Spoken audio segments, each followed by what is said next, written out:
16 বছর পর তামিম সাকিব মুশফিকদের সারাই অ্যান্টিগায় ওয়েস্ট ইন্ডিজের বিপক্ষে কিছুক্ষণ পরেই মাঠে নামবে বাংলাদেশ দল। কাগজে কলমে হিসাব করলে দেখা যায় ওয়েস্ট ইন্ডিজের বিপক্ষে সবচেয়ে সফল এই 3 প্লেয়ার। তবে এবার বাংলাদেশ দলের এই 3 কিংবদন্তির কেউই খেলছেন না।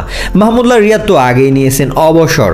তরুণে ঘেরা এই দল নিয়ে ওয়েস্ট ইন্ডিজের বিপক্ষে কেমন খেলবে বাংলাদেশ? সম্প্রতি ম্যাচের পর ম্যাচে হেরেই চলছে বাংলাদেশ।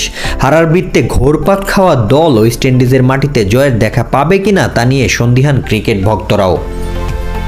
তবে আত্মবল হারাচ্ছেন না অধিনায়ক মিরাজ আত্মবিশ্বাসী যে বাংলাদেশ দল ভালো কিছুই করবে।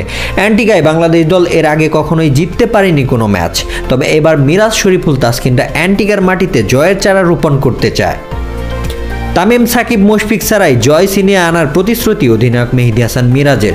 পরিসংখ্যানের দিক দিয়ে অনেকটাই পিছিয়ে বাংলাদেশ দল। 20 টেস্টে ওয়েস্ট ইন্ডিজের সাথে বাংলাদেশ জয় পেয়েছে মাত্র 4টি, বাকি 14টিতেই হার, 2টিতে ড্র। অতএব এটা বলার অপেক্ষা রাখে না তামিম সাকিব মুশফিকদের ছাড়া ম্যাচ জিততে হলে ওয়েস্ট ইন্ডিজের মাটিতে বেশ লড়াই করতে হবে বাংলাদেশ দলের। রোশন মনির, বাংলা নিউজ লাইভ।